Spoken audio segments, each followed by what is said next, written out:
नमस्कार, फिर पैसा बोलता में आपका स्वागत है। मैं आनंद श्रीनिवासन। आज मार्केट बहुत वीक है, पिछले हफ्ते भी वीक है। इसीलिए वीक है क्योंकि इस सीए सेटलमेंट के कारण सारे लोग चकमा खा रहे हैं। 3-15 एक ट्रेंड है, 15 मिनट में ट्रेंड दूसरी तरफ जाती है, ट्रेडिंग बहुत नहीं होती है और उस जो ट्रेंड एडजस्टमेंट है वो अगले दिन के लिए कैरी हो जाती है और मार्केट गिर जाती है। कल मार्केट 120 पॉइंट नीचे थी, लेकिन एडजस्ट होते ही 36 पॉइंट्स तक नेगेटिव में पहुंची। लेकिन आज सुबह मार्केट ओपन होने में ही अब 80 पॉइंट डाउन है। तो मार्केट का ट्रेंड कोई प्रिडिक्ट नहीं कर रहा है। कल बीएसई की जो छोटे मोटे लोग जो ऑप्शंस बीएसई में ट्रेड कर रहे हैं उनके लिए प्रॉब्लम था और उन्होंने भी नुकसान किया। 12 अगस्त को इन लोगों सब लोगों ने मिला के एक बंद अनाउंस किया, जहां एक दिन के लिए रिटेल ट्रेडर कोई इन्वेस्टमेंट नहीं करेगा। इसका मतलब क्या है? इन्वेस्टमेंट नहीं, वो ट्रेड नहीं करेंगे। मैं अनेक बार बोल चुका हूँ, पिछले 7 साल में अंग्रेजी और तमिल में बोलता रहा कि आप ट्रेडिंग मत करो।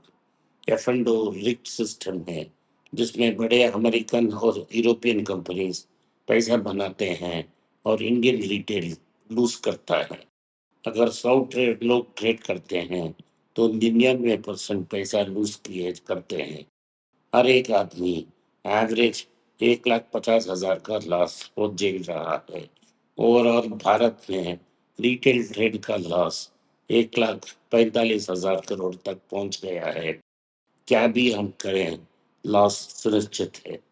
अब सीएएस सिस्टम को और उनकी तरफ मोड़ ली है। हमारे पास कोई चारा नहीं है सिवाय ट्रेडिंग को बंद करने का। अगर आप लोग ट्रेडिंग को बंद करेंगे तो आपका प्रॉफिट्स डेफिनेटली होगा। हमें एक बिजनेस में पार्टनरशिप में जा रहे हैं जब हम शेयर्स खरीद रहे हैं। अगर हम टाटा की शेयर खरीद रहे हैं तो हमें नियल टाटा से पार्टनरशिप है, चंद्रशेखर से नहीं। तो यही हमको क्लैरिटी होना चाहिए। अगर आप एल एन टी में इन्वेस्ट कर रहे हैं तो आप एम नायक की पार्टनर हैं।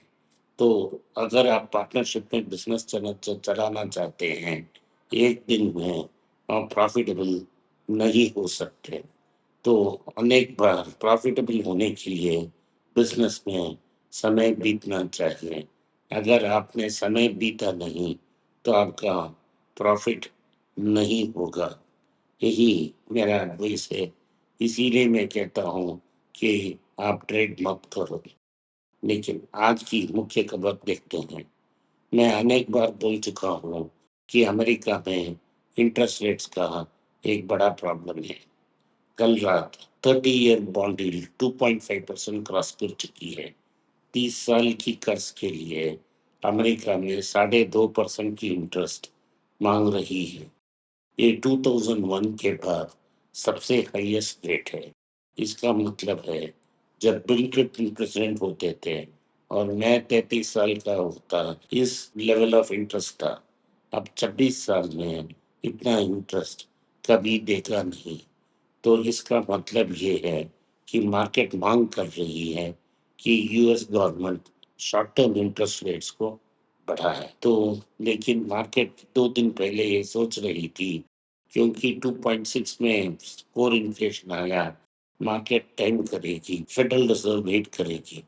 पिछले 60 महीनों में 60 months in a row wait कर रही है ये फेडरल रिजर्व इन्फ्लेशन वापस 2% में आने की।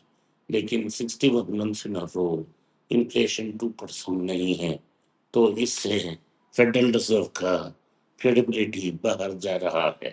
अगर वो क्रेडिबिलिटी रीइंफोर्स करना चाहिए तो एक वन ऑफ द टू होना चाहिए कि इन्फ्लेशन अपने आप 2% आ जाए, नहीं तो इंटरेस्ट रेट को ऊपर लेना चाहिए।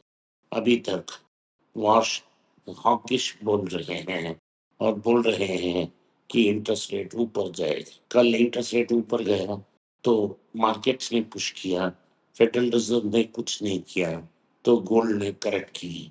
कल एक हफ्ते के बाद गोल्ड में एक मेजर करेक्शन देखने को मिली 180 रुपया गोल्ड गिर गया, तो फिर से 22 कैरेट गोल्ड में लगभग 14,000 तक पहुंच गया वापस, तो 14,020 रुपया। ये 24 कैरेट गोल्ड 15,000 के थोड़ा ऊपर है।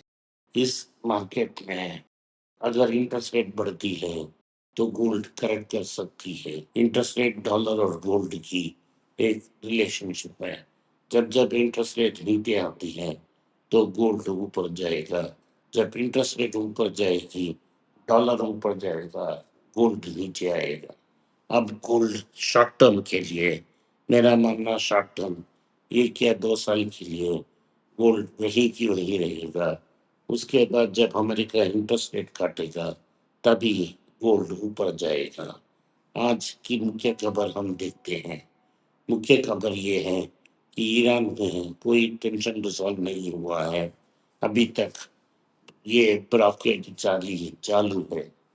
सऊदी अरेबिया चाहती थी कि ऑयल को वो जड्डा के पोर्ट से निकल को यमन सी के थ्रू निकल कर इंडिया जैसे देशों को सप्लाई करें, लेकिन यमन में बेस्ड हुथी रेबल्स ने इन शिप्स को अटैक की है और सऊदी अरेबिया डाक चली गई है, तो ऑयल का दाम ऊपर जाएगा और इन्फ्लेशन भारत में बढ़ेगा। मैंने कुकिंग ऑयल के बारे में आपको बात की थी। अब न्यूज आया है कि नॉर्थ इंडिया में चीनी का दाम ऑल टाइम हाई के पास पहुंच गया है, इसीलिए शुगर स्टॉक्स में रैली है। मैं गवर्नमेंट डिनोमिनेटेड स्टॉक्स पे नहीं खेलता हूँ, इसीलिए मेरे पास शुगर का कोई स्टॉक नहीं है, क्योंकि भारत की गवर्नमेंट इस पे हस्तक्षेप करेगी। ये दिवाली सीजन या फेस्टिवल सीजन के पहले ही ये प्रॉब्लम आ गई है। अब इस पे मुझे पता नहीं कि मार्केट में एडिबल ऑयल की प्राइसेस अप है, शुगर की प्राइस ऊपर जा रही है, लेकिन गवर्नमेंट कहती है भारत में कोई इन्फ्लेशन नहीं है, हमें कोई रीजन नहीं है वरी करने का। अगला न्यूज़ ये है कि टाटा पैसेंजर की सेल्स रेवेन्यू 9% पूरी है, ग्रो हुई है, और लेकिन प्रॉफिट्स 80% गिर गई है। ये प्रॉफिट्स फाउंड करने का मुख्य कारण जेएलआर है, जेएलआर कल्प्रिट है, उनकी सेल्स बहुत वीक है। साइबर अटैक से अभी तक उन्होंने फुली रिकवर नहीं की। इसके कारण टाटा मोटर पैसेंजर व्हीकल की स्टॉक्स लगभग 6% करेक्ट हुई है और टाटा स्टील 2% करेक्ट हुई है। तो क्या हम टाटा पैसेंजर व्हीकल को कंसिडर कर सकते हैं? जरूर आप कंसिडर कर सकते हैं। मनपुरम ने कहा है कि वो लगभग 500 नए ब्रांचेस खोलेंगे और very aggressively gold loan business को ग्रो करेंगे, तो 2027 तक 25 to 30% उनकी गोल्ड पोर्टफोलियो की इंक्रीज बात कर रही है। बेन कैपिटल सिर्फ गोल्ड लोन में इंटरेस्ट दिखा रही है और शेयर होल्डर वैल्यू को बिल्ड करने की कोशिश कर रही है। अगला न्यूज़ ये है कि एचडीएफसी बैंक ने $2 बिलियन एक वेस्टर्न एशियन बैंक से लेने का बात की है। उनके लिए डेस्परेट पैसा चाहिए, क्योंकि एचडीएफसी की सारी बोझ इन पर पड़ गई है और अभी तक ये डिपॉजिट्स कलेक्ट नहीं पा रहे हैं। ये अच्छा है बुरा है तभी वह बात कर सकते हैं जब सारी न्यूज़ दूध का दूध पानी का पानी आ जाए। आदित्य बिरला ग्रुप ने कहा है हमारा भी बड़ा नाम है टाटा जैसा, तो हर कंपनी जो आदित्य बिरला का नाम यूज करता है उसको 225 करोड़ या 0.05% ऑफ टर्नओवर देना पड़ेगा। इससे आदित्य बिरला 1,000 करोड़ कंसिडर करने की तैयारी कर रही है। NITS National Institution of IT Professionals ने विप्रो के ऊपर कंप्लेंट दे दी है, क्योंकि विप्रो ने 200 इंजीनियर्स को ऑनबोर्ड करने में डिले दिखाई है। मुर्गप्पा ग्रुप की मोन्टेरा ग्लोबल हो रही है, वो श्रीलंका और नेपाल तक पहुंच गई है, लेकिन टाटा मोटर्स की जो रिजल्ट आई थी उसमें एक सिल्वर लाइनिंग भी है। इस सिल्वर लाइनिंग ये है कि ओवरऑल ईवी सेल्स ट्रिपल हुए हैं और ईवी सेल्स ट्रिपल होने में टाटा पंच का बड़ा योगदान है और टाटा पंच का रेटिंग लगभग 8 महीने तक है। आज के लिए इतना ही। आपने इस पॉडकास्ट को सुना, इसके लिए मैं आपका आभारी हूँ। हो सके तो इस वीडियो को लाइक कीजिए, चैनल को सब्सक्राइब कीजिए और बेल नोटिफिकेशन दबाएं। इस वीडियो को अपने दोस्त और रिश्तेदार के पास भेजें और उन्हें देखने की आदत करें। अगर आप मुझसे संपर्क करना चाहते हैं, नीचे दिए गए ईमेल में मैसेज डाल सकते हैं या नीचे दिए गए व्हाट्सएप में आप मैसेज डाल सकते हैं। हमारा टीम आपसे संपर्क करेगा। आज के लिए इतने ही। धन्यवाद, नमस्कार, जय हिंद। अगर आप मुझसे संपर्क करना चाहते हैं, नीचे दिए गए ईमेल में मेल भेजें। मेरी टीम आपके साथ संपर्क करेगी और मदद भी करेगी।